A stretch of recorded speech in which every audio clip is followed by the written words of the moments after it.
Sejam todos muito bem-vindos. Por gentileza, abram a Bíblia no capítulo 10 de Apocalipse. Estamos na sequência da nossa série de Apocalipse. Antes de tocar a sétima trombeta, João pegou um livrinho da mão de um anjo. Ele mediu o templo e ele viu duas testemunhas.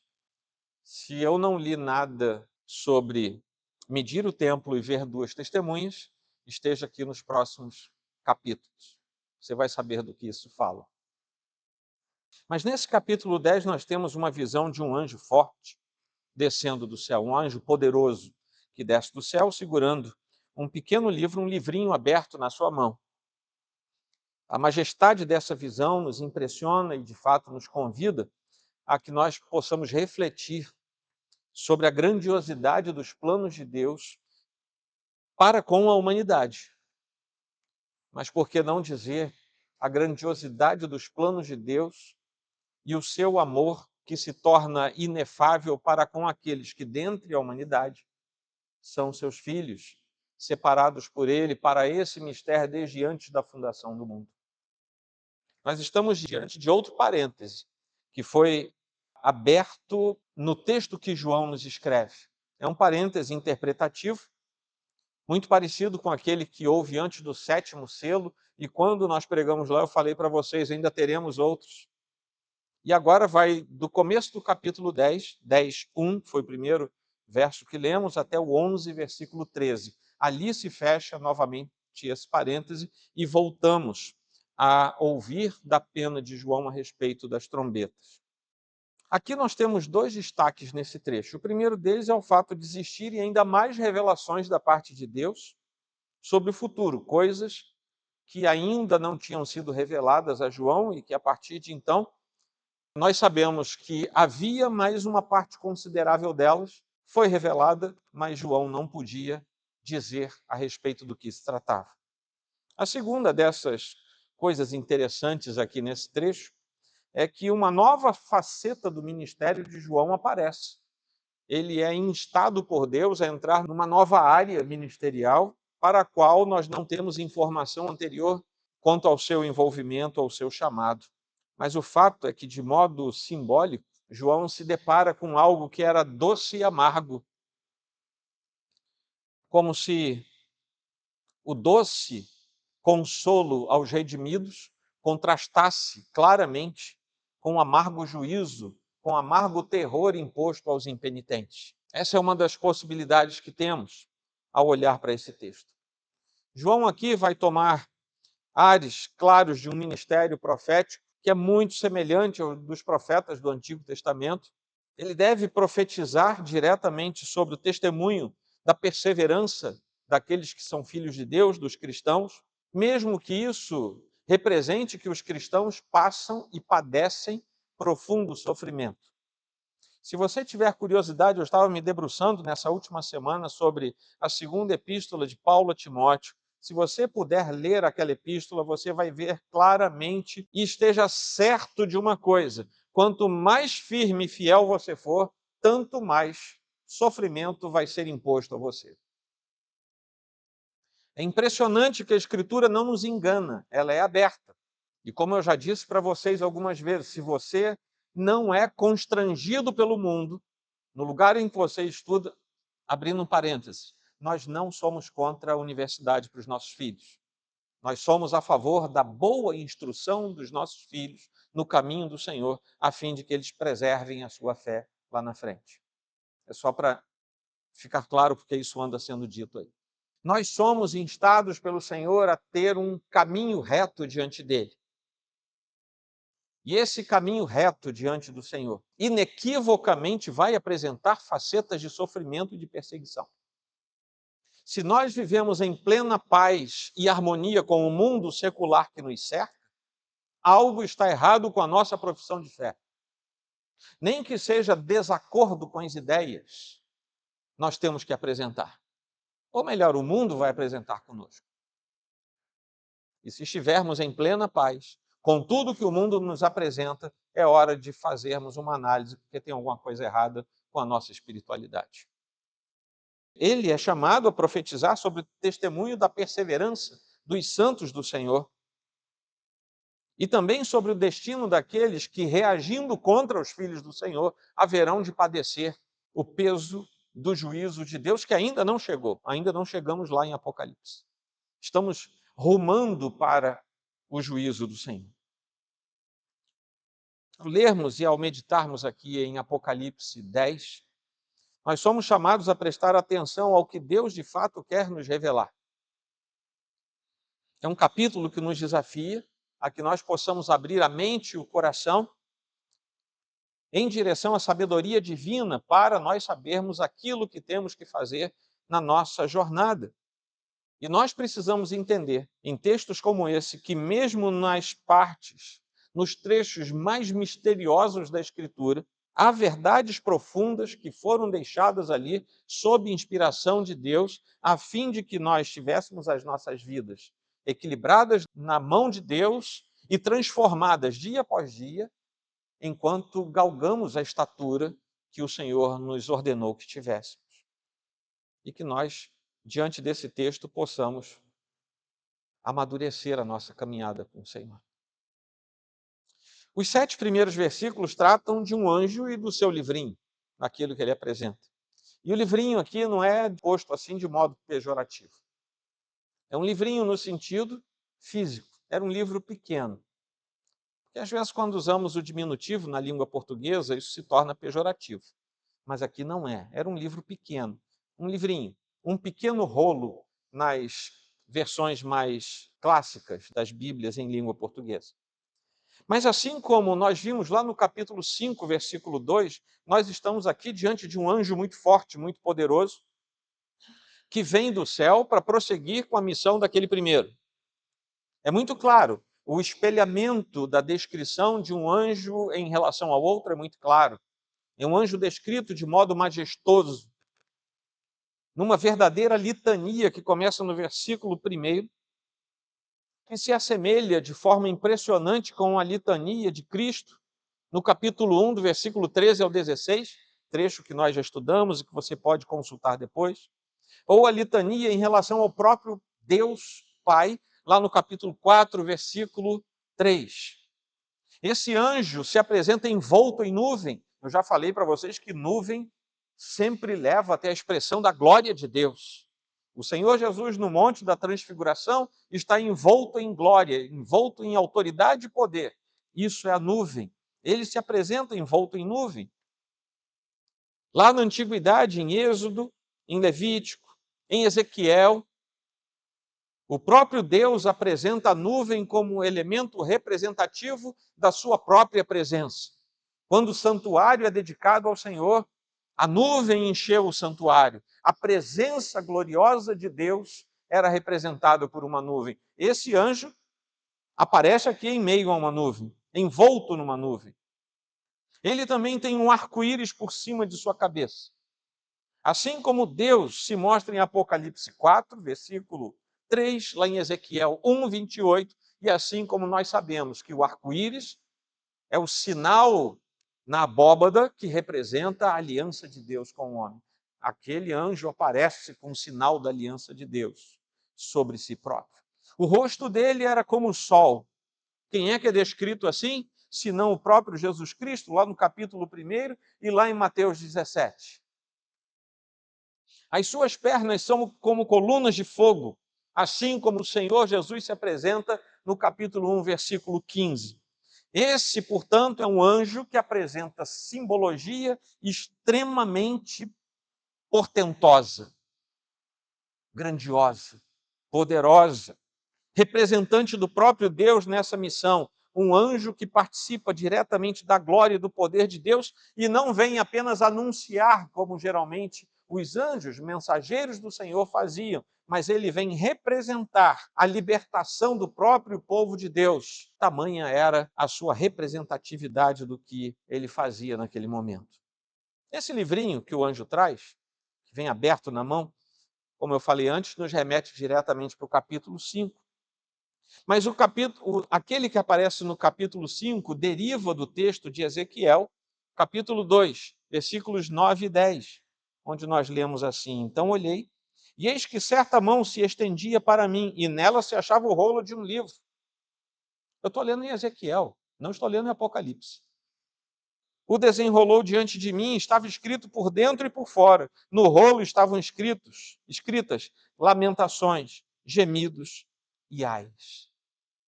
Agora, esse livrinho do capítulo 10 não deriva do capítulo 2 de Ezequiel, mas sim do capítulo 3.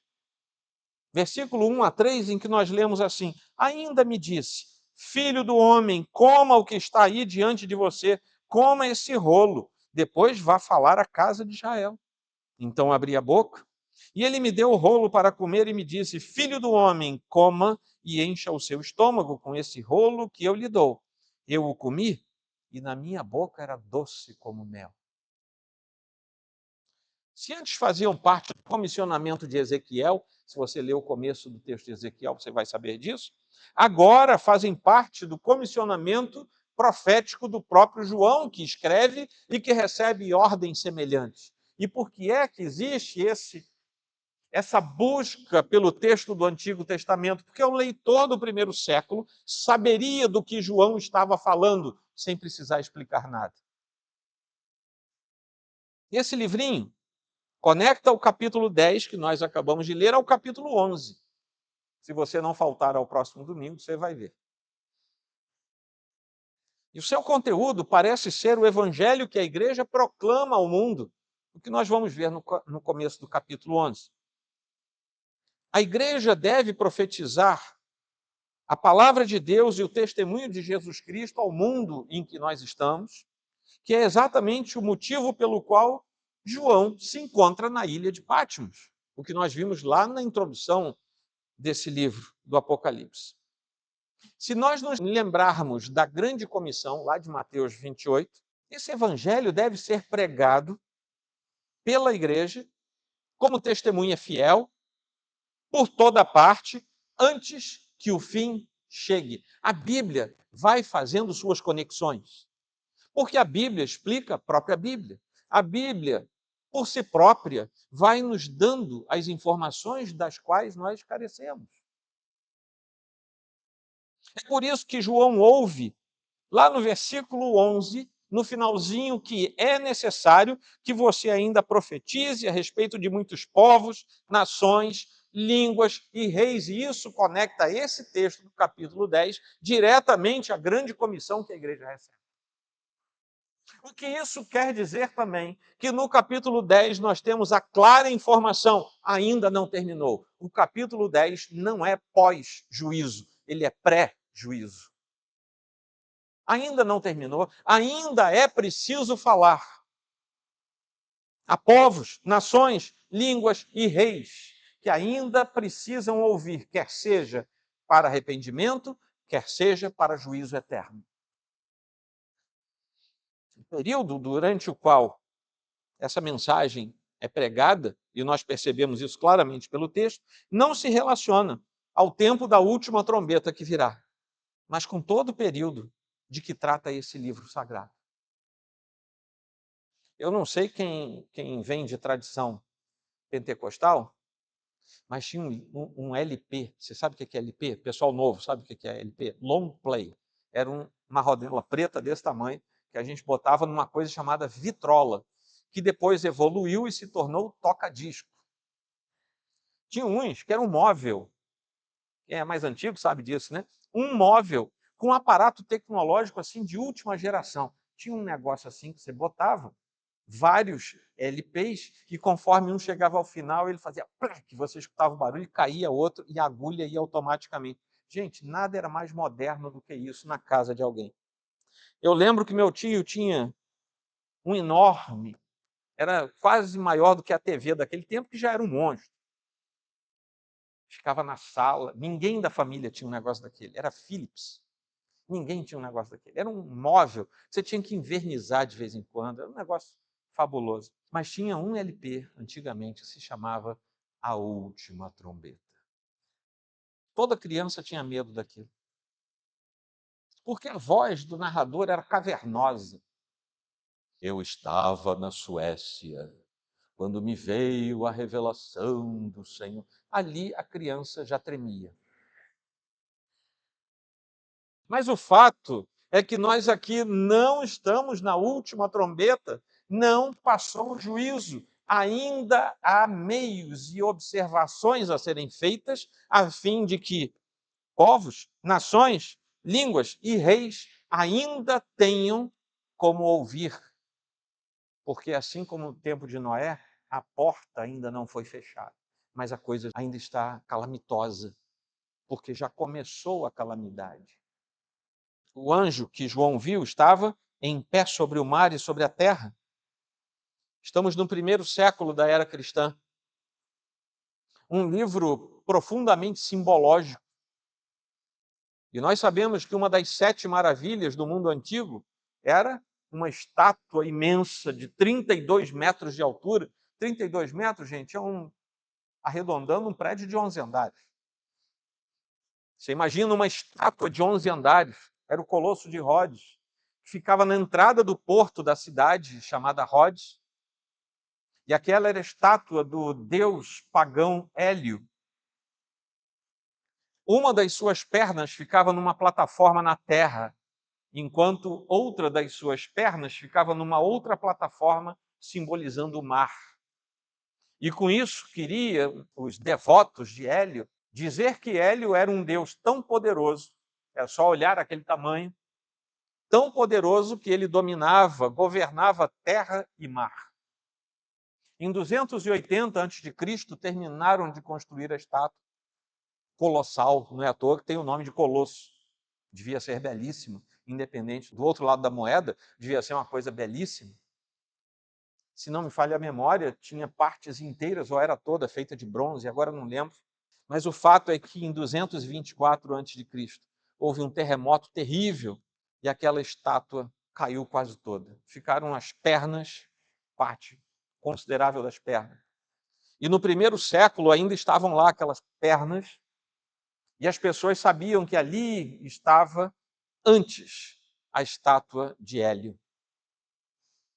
Quando João faz menção a terra e mar, o anjo tinha uma perna na terra e uma perna no mar, um pé sobre a terra, um pé sobre o mar, ele sendo representante do próprio Deus, com simbologias da aliança de Deus, do poder de Deus, da glória de Deus. O que João estava dizendo para os irmãos daquele tempo era: calma, irmãos, porque o mundo diz que há deuses, espíritos e manifestações que governam sobre o cosmos, mas na verdade é que elas podem ser destruídas por um simples tremor de terra.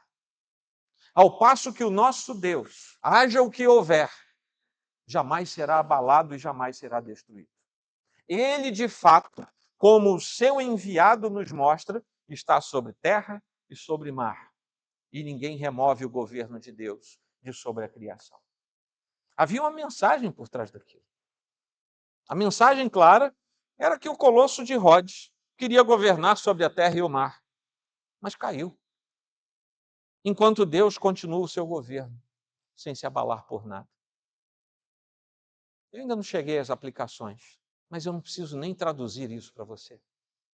O Deus que cuida da gente não é abalado por nada. Você pode estar debaixo de um terremoto e coisas que você vê podem estar ruindo, mas Deus continua incólume, de pé, governando tudo e todos. Esse anjo revela coisas a João. Levantando a mão, o anjo levanta a mão, jura, como se estivesse perante um juiz. Ele levanta a mão, jura, e diz: aquele que vive para todos sempre, o mesmo que criou o céu, a terra, o mar e tudo o que neles há, diz: já não haverá demora. O tempo está chegando. Mas ele não permite que João conte ainda nada daquilo que os 7 trovões falaram com ele. E aqui existe uma verdadeira teofania. É o que entendemos aqui. Os trovões trovejam, mas na verdade eles falam. E João entende o que os trovões falam, mas o anjo diz: não conta nada, guarda. Guarda isso com você. Então, meus irmãos, o toque da 7ª trombeta não vai ocorrer imediatamente, durante ou após o tempo da vida de João. É isso que nós entendemos pela revelação. Quando essa trombeta soar, os dias do fim terão chegado e eles se tornarão visíveis. Será possível ver tudo isso. O toque da trombeta anuncia a mensagem de que o fim está às portas. e que a consumação desta era já está próxima. É por isso que não haverá mais demora. Quando essa trombeta for ouvida, aqui falta, o segundo ai terá ido para o passado. Isso a gente vai ver lá no capítulo 11. E o terceiro ai vai englobar o juízo que está por vir. Em outras palavras, o que João recebe aqui de revelação ainda é para um tempo adiante dele. Ele ainda não viu esse tempo quando o mistério de Deus será plenamente revelado. Amém? Até aqui? A partir do versículo 8, nós não temos mais apenas a demonstração do anjo, quem ele é, e do livrinho. Agora, existe uma ordem que é dada explicitamente a João. O texto, então, volta ao tema do livrinho, lá dos versículos de 1 a 4, e a conexão que ele faz com o comissionamento de Ezequiel. Em outros sermões, em Apocalipse, nós vimos várias conexões diretas com Daniel. Hoje, capítulo 10, as conexões quase que literalmente falando são com o livro de Ezequiel, no começo da estrutura de Ezequiel, do seu chamado e do seu comissionamento. Ele age como Ezequiel, pega o livrinho em suas mãos, está no versículo 9, então fui ao anjo pedindo-lhe que me desse o livrinho. Ele foi diretamente ao anjo e pediu o livrinho. A ideia de comer a palavra de Deus ocorre ao longo das Escrituras, não é só aqui. No Salmo 119, conhecido Salmo, versículo 103, nós lemos: quão doces são as tuas palavras ao meu paladar, mais que o mel à minha boca. E a doçura da palavra de Deus é algo que perpassa toda a Escritura. A palavra de Deus é doce para os filhos de Deus. A palavra de Deus é doce para aqueles que são regenerados pelo Senhor. Jeremias 15:16, achadas as tuas palavras, logo as comi. As tuas palavras encheram o meu coração de júbilo e de alegria, pois sou chamado pelo teu nome, ó Senhor dos exércitos. A palavra do Senhor, além de doce, ela traz alegria. E aí nós precisamos fazer uma reflexão. É possível um crente fiel que não se aproxima da Escritura? Não quer a doçura e não quer a alegria da palavra de Deus? Assim como aquele crente que eu falei antes, que vive em paz com o mundo e ele precisa rever a sua espiritualidade, um crente que não se aproxima diligentemente da palavra de Deus, em busca da sua doçura, em busca da sua alegria, é um crente que precisa rever a sua espiritualidade. Eu estou plenamente convencido que estou falando nesta noite para gente assim. E não é revelação. Meus irmãos, assim como eu falei com respeito ao ministério de João aqui, eu falo para nós também aqui. Ainda é tempo de mudar isso na nossa vida. João receber o livrinho corresponde simbolicamente ao seu chamado profético. A exata fraseologia, a forma como foi escrito, é tirada do livro de Ezequiel. Veio de lá, não muda, é literal. Em que uma voz do céu instrui o profeta a comer um rolo de livro aberto e a encher o seu estômago com ele, lá em Ezequiel. A ação de devorar esse livrinho demonstra claramente o profundo envolvimento de João com a mensagem que ele terá que pregar. Ora, não se preocupe, abra a sua boca que eu vou encher para você ter o que falar. Mas como é que eu vou ter o que falar se eu não encher a minha alma com a palavra de Deus? Existe uma relação direta. João tinha que envidar esforços para ainda pregar o evangelho. Entendemos que isso é missão da igreja. A igreja precisa testemunhar fielmente da palavra de Deus. Como a igreja vai fazer isso se não estiver plenamente satisfeita com a doçura e com a alegria da palavra de Deus? Entenderam, irmãos? Uma coisa se conecta à outra. E se nós quebrarmos uma parte dessa cadeia, tudo entra em processo caótico.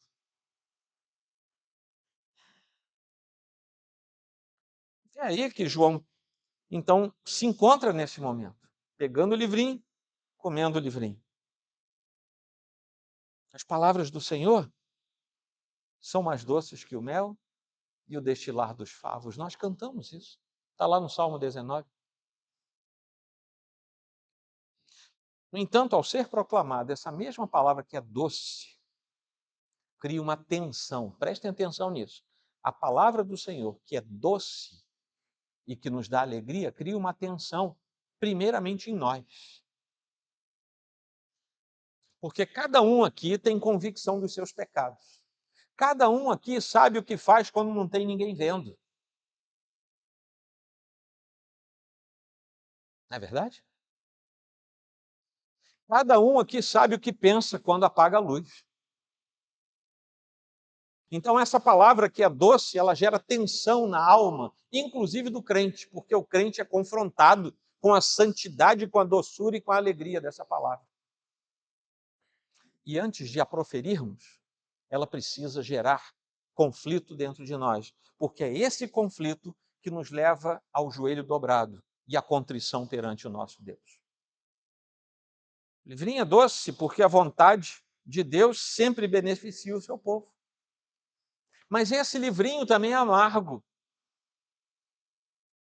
Além de nos revelar os profundos e mais ocultos pecados da própria alma, ele também confronta o impenitente. Para o impenitente, ele vai ser amargo. Nós pregamos a palavra doce. Quando chega lá, chega amargo. Mas esse é o mistério da igreja. Essa palavra que dá vida, ela também gera perseguição aos santos. Existe um amargor nisso. Sofrimento daqueles que são fiéis a Deus. Isso é amargo. Isso não é doce. Mas há uma doçura junto com o amargor. É que nem quando a gente come coisa que mistura salgado e doce, não existe ali um conflito gastronômico que pode ser interessante? A doçura e o amargor da palavra de Deus também tem seu lugar, porque foi assim que Deus a constituiu. Quanto mais fiéis nós formos, mais seremos perseguidos, odiados, porque a palavra do Senhor será tanto mais também rejeitada. Mesmo quando nós transmitimos a palavra de Deus, nós vemos essa grave rejeição, que comumente se transforma em ataques diretos. Né? Aqueles que estão de posse da palavra de Deus, que a reconhecem, que a aceitam e que a pregam também.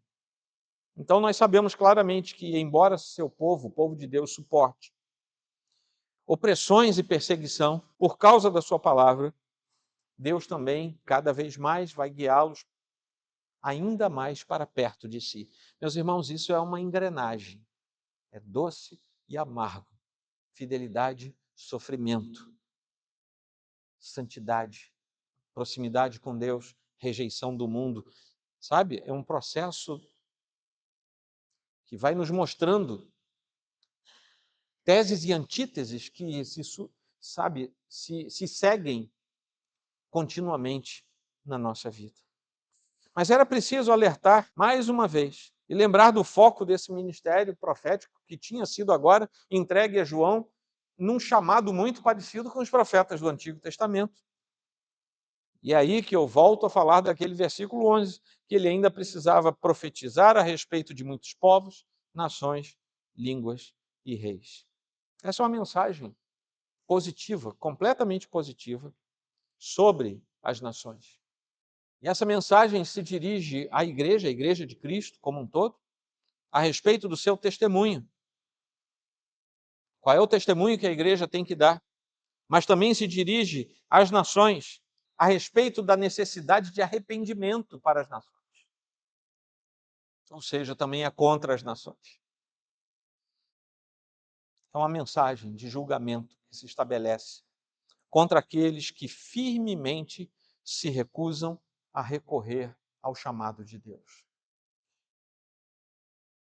Amém, meus irmãos? Esse é o capítulo 10. Vamos a umas poucas conclusões e aplicação que nós temos para nós. Nesse capítulo 10, estamos vendo uma verdade que é claramente aplicada da parte de Deus, exatamente de que Deus é totalmente poderoso e soberano sobre todas as coisas no céu e na terra. Haja o que houver, eu repito aqui pela enésima vez, Isaías capítulo 6. Lá no comecinho, nós vemos que Deus continua assentado em seu alto e sublime trono. Meus irmãos, não há poder criado que consiga tirar Deus do seu alto e sublime trono. Todas as coisas além de Deus são criadas. E não há poder criado que consiga se impor contra o poder de Deus. Porque todo poder que existe, toda autoridade que existe é derivada do próprio Deus. Nenhum poder nesta terra deriva de outro poder desta terra. Os homens pensam que sim, mas todo poder deriva exclusivamente do próprio Deus. E é Ele quem cuida de nós. Deus governa sobre toda a criação. Deus governa sobre todo o cosmos. Esse governo nada mais é do que a expressão plena do ato criador de Deus. É porque Ele é totalmente poderoso que Ele criou todas as coisas. Porque Ele criou todas as coisas, Ele governa sobre todas as coisas. Porque Ele governa sobre todas as coisas, Ele preserva o que lhe aprouver preservar. É porque Ele cria todas as coisas que Ele salva quem Ele quiser salvar. É porque Ele é o Deus Criador, Criador de céu e terra, Criador do cosmos, Criador de tudo, sustentador de todas as coisas. É Isaías mesmo quem diz que Ele sustenta o universo na palma da sua mão. Numa metáfora que quer dizer tudo depende dele e nada subsiste sem ele. Por colossal que seja, nenhum poder se iguala ao poder de Deus. E aqui a gente é obrigado a olhar para a doutrina da soberania de Deus. Não tem como.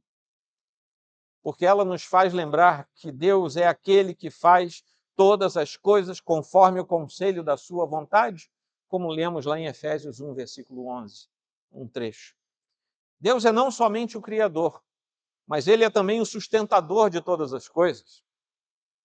Ele é o Deus que cuida das mínimas coisas por causa de uma outra doutrina que nos é muito cara, que é a doutrina da divina providência, a doutrina da providência de Deus. Sabendo que nem mesmo um pardal cairá no chão sem o consentimento do Pai, como foi o próprio Senhor Jesus quem disse lá em Mateus 10, 29. Os fios de cabelo são contados e conhecidos por Deus. Isso quer dizer que Deus parou um dia para contar os seus fios? E quando começam a cair, ele também vai subtraindo do resto? Não. Quer dizer que Deus é detentor de todo conhecimento. Quer dizer, Deus é plenamente onisciente. São figuras de linguagem para nós entendermos quem é Deus, os seus atributos e o que ele faz por nós. Essa foi a primeira das nossas conclusões. Diante desse Deus, por que é que a sua alma ainda se lamenta? Diante desse Deus, por que você ainda olha para o colosso de Rhodes? Ou pelo menos para as pernas do colosso de Rhodes e ainda teme diante dele? Trazendo como aplicação quase alegórica, me deem licença aos irmãos, por que é que ainda olhamos para as enfermidades, ou para as pernas das enfermidades, ou para as dívidas, ou quem sabe as pernas das dívidas, para a família em curso de rompimento, ou pelo menos para as pernas disso, e ainda nos assustamos, e ainda saímos correndo apavorados, quando o que deveríamos dizer é: pode ter uma perna na terra e outra ali indo para o mar, mas de fato quem domina todo o cosmo, terra, mar e todo o cosmo é o meu Deus, não é isso aí? Eu não sou sujeito a essas coisas. Eu sou plenamente sujeito, submisso ao Deus criador de céu e terra, sustentador de todas as coisas, plenipotenciário sobre tudo, aquele que tudo sabe, que tudo faz, que todo poder tem em suas mãos. O que eu deveria temer? Por que eu deveria ter medo de um colosso que foi derrubado por um terremoto? Que hoje nem está mais lá. Tem uns frangalhos lá, arqueológicos, para você dar uma olhada.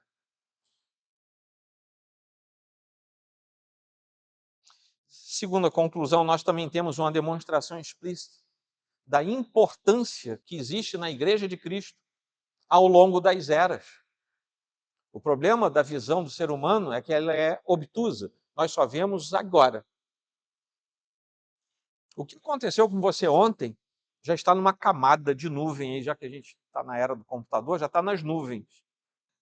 Você tem uma lembrança, mas você não toca mais, você não cheira mais, você não sente mais o sabor, já passou. Os melhores jantares que você, né, já degustou, eles já foram. Você tem uma memória gustativa? Tem, mas o exato momento já passou. Foi, não é mais. Amanhã, você tem lampejos de esperança. Você tem previsões pessoais. Você tem intenções, você tem desejos. Mas é pior do que o passado. Aí mesmo é que você não tem nada. Como eu falo aqui de vez em quando, eu não sei se eu vou ver vocês de novo. Não sei, ninguém sabe. O futuro a Deus pertence, diz o moto popular, mas é uma verdade. Somente Deus conhece o que vem depois do agora.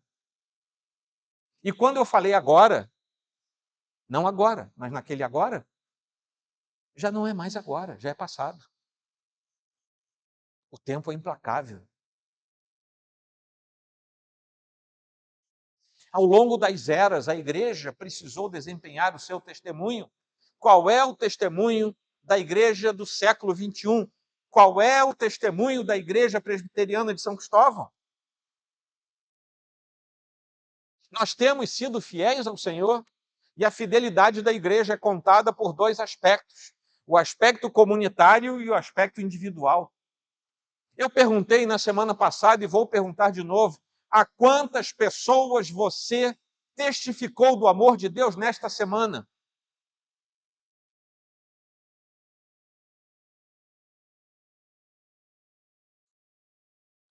E eu tenho um temor muito grande de você querer me responder.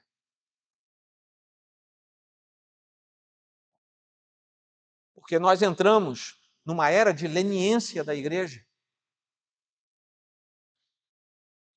como era a igreja da Europa e dos Estados Unidos há 50, 60 anos atrás.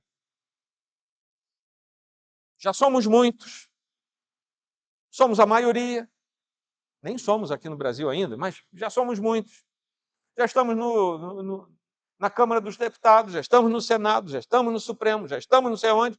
Olha que maravilha ser crente aqui, e a igreja descendo ladeira abaixo, a igreja afundando, porque o testemunho verdadeiro da igreja, embora ela precise estar em todos os lugares, sendo representada por verdadeiros filhos de Deus, e aí é uma outra coisa, para um outro dia, o papel primário da igreja é dizer: o ser humano pecou, se afastou de Deus. Jesus Cristo veio e morreu por aqueles que se arrependerem. E todo aquele que se arrepender será salvo. Eu não levei 30 segundos falando isso. Essa é a mensagem do Evangelho. Mas a gente insiste em ser leniente, preguiçoso, antitético na nossa vida cristã.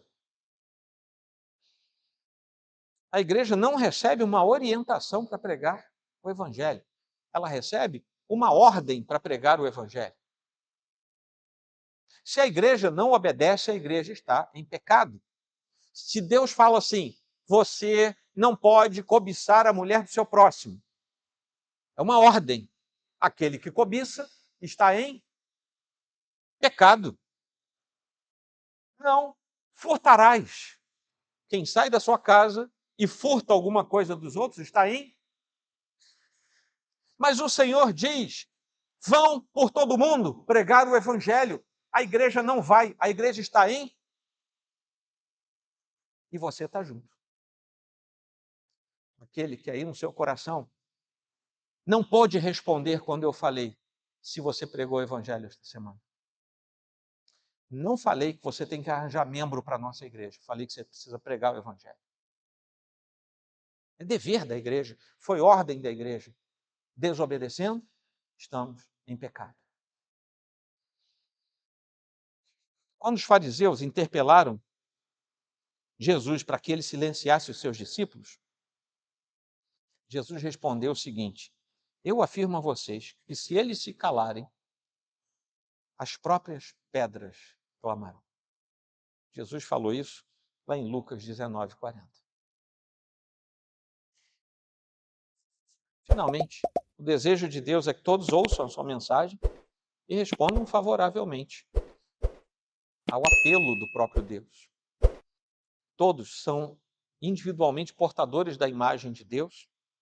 Lá em Gênesis 1:27 nós vemos isso. Deus criou o homem à sua imagem e à sua semelhança. Homem e mulher os criou. Está escrito lá. Deus não tem desejo algum que alguém morra espiritualmente. É verdade. Porque lá em Ezequiel 18:32 ele fala assim: eu não tenho prazer na morte de ninguém, diz o Senhor Deus. Portanto, convertam-se e vivam.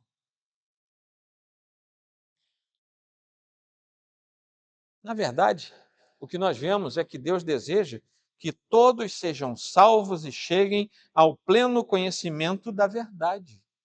1 Timóteo 2:4.